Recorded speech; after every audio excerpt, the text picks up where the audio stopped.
appreciate everyone continuing to join us as we continue to bring you some of the day's biggest top stories and headlines. I want to show you what the Washington Post had the scoop on this exclusive, saying Defense Secretary Pete Hegseth has ordered virtually all of the U.S. military's top commanders worldwide to gather on short notice and without a stated reason at a Marine Corps base in Virginia next week. So we want to continue to break that one down for you right here on Live Now from Fox. I want to bring in our next guest to help break it all down. This is Hal Kempfer, a national security analyst, a friend here of the program. Hal, thanks so much for joining us on Live Now. And I guess really the first question to you, Hal, is just who is all included here in this meeting? What are you learning here?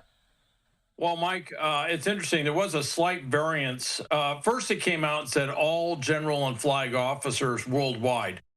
That is a lot. There's over 800 general and flag officers around the world, and we got everything from 4 stars, in charge of major combatant commands worldwide, down to we got 1-star brigadier generals that are permeated through staffs and everything else, and so it wasn't quite clear what it was. As of right now, there's 2 things. I saw one report that said everyone above the rank of 07, which is 1 star, which would be a rear admiral lower half, or it'd be a brigadier general.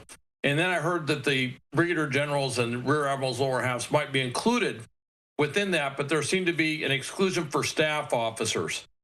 So what it looks like is it's going to be all the general and flag officers in command positions.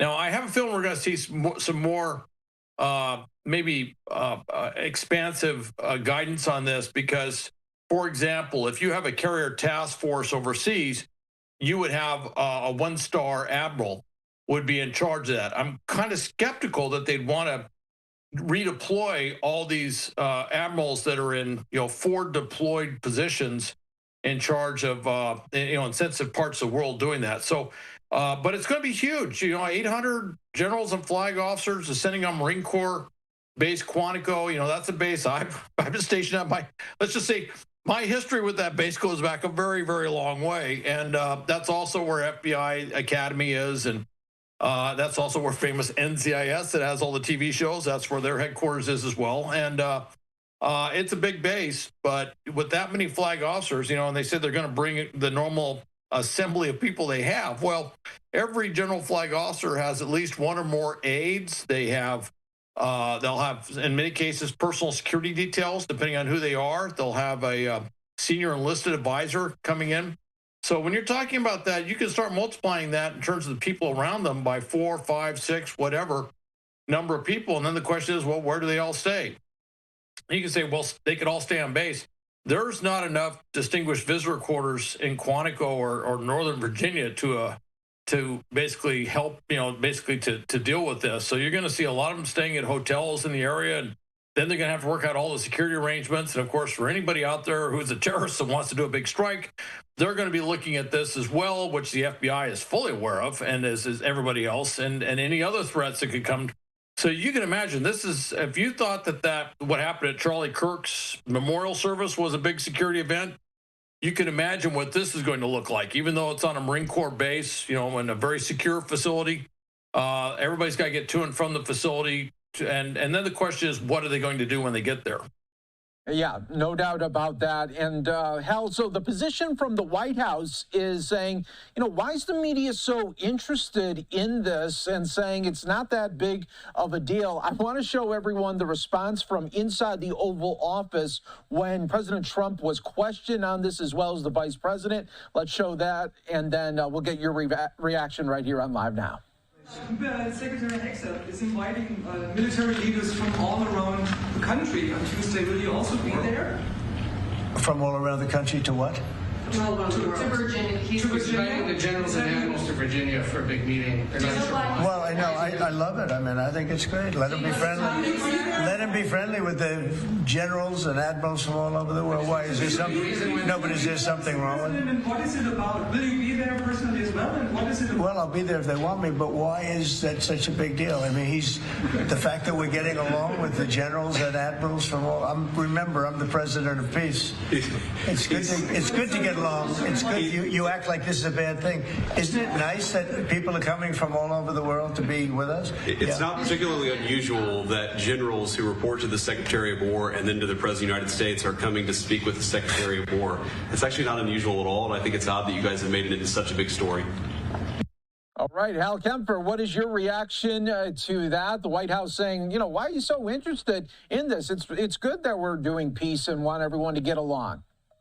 Well, if I wanted to kind of parse the words, we haven't had a meeting like this with the Secretary of War since the around a little after World War II, because we changed it to Secretary of Defense. So technically, semantically, yes, it is unusual. What's unusual is that you would take that many general and flag officers away from their duty stations around the world, away from what they're doing, to fly to Quantico for some meeting. Usually in something, it's not unusual. For example, every year, all the combatant commanders, the 4-star combatant commands, you know, the big regional commands and things like U.S. Transportation Command, Cyber Command, stuff like that. All those generals will meet annually, and that's not unusual. But while they're gone, there's a deputy commander that's taking charge of things while they're gone.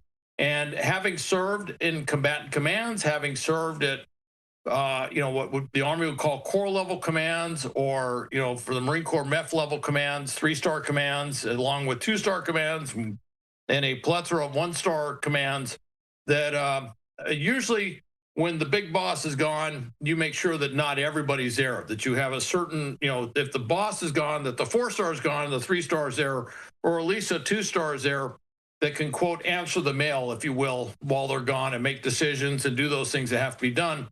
But if you start pulling all those folks out, that would be difficult. That's why I think there may be a provision there for staff. And what I'm thinking they're doing is, for example, if you were the operations officer for, say, United States Central Command, all right, you would, and you're a general, you would stay there as the operations officer. Maybe the chief of staff, who would also be a general officer, would stay there. So there would be some continuity in the command.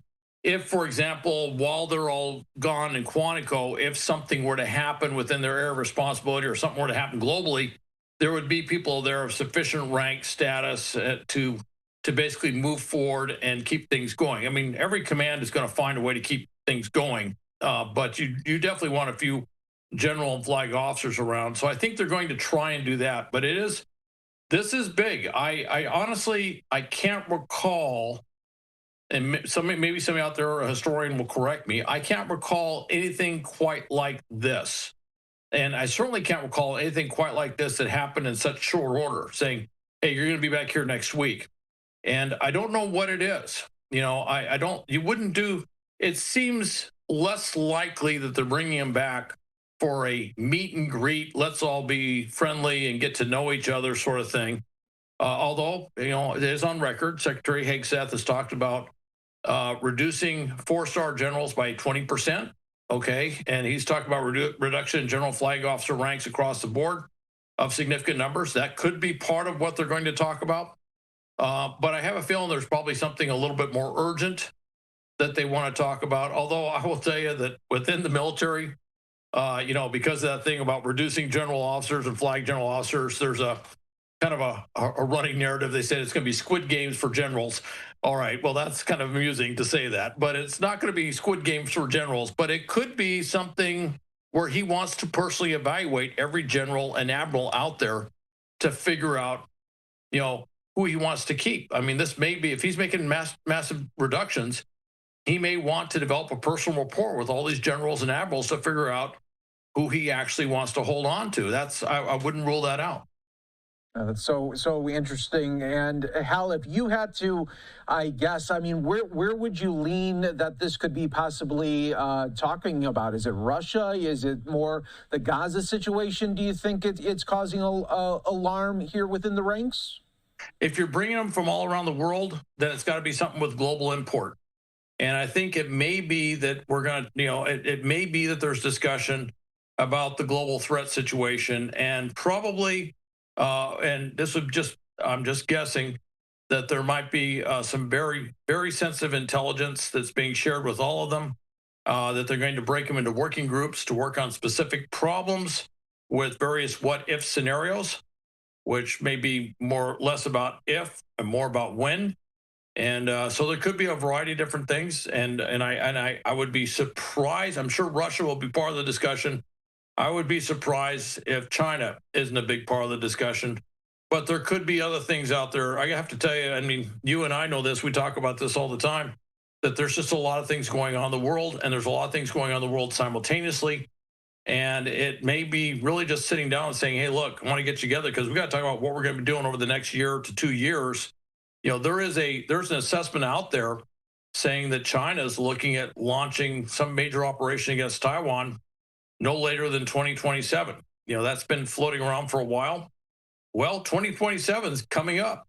And frankly, if you're going to hold a meeting to talk about that, better now than later, you know, to do something. So, and there's lessons learned. I mean, you know, we couldn't move people around the world as fast as in World War II as we can today.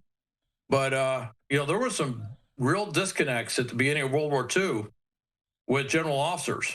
And if you go back there, you know, with what Douglas MacArthur was doing in the Philippines, I think almost every historian will tell you there was a real disconnect with what General MacArthur was doing and what the president wanted. And so it may be just to get everybody on the same sheet of music. And Hal, let's now go to a different